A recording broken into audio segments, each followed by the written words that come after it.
ഞാനിപ്പോൾ നിൽക്കുന്നത് കാനഡയിലെ ഒരു ചെറിയ കാട്ടിൻ്റെ പ്രവേശന ഭാഗത്താണ്. നിങ്ങൾക്ക് കാണാം കാട്. ഇതിൻ്റെ പേര് മക്കച്ചിനി വുഡ്സ് എന്നാണ്.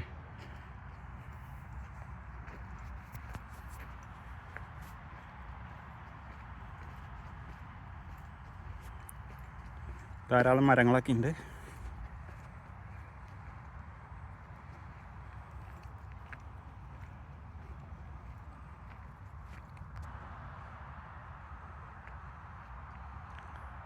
ചുറ്റുപാടുമൊന്ന് കണ്ണോടിക്കാം.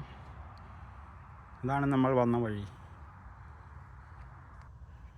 നിബിഡമായ വനമെന്നൊക്കെ തോന്നും, പക്ഷേ അതിൻ്റെ ഏരിയ അത്ര അധികമൊന്നുമില്ല. ഒരു ചെറിയൊരു ഫോറസ്റ്റാണ്.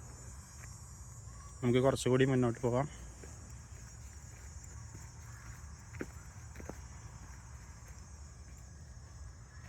കണ്ടോ, വലിയ ഹൈറ്റുള്ള മരങ്ങളൊക്കെ ഉണ്ട്.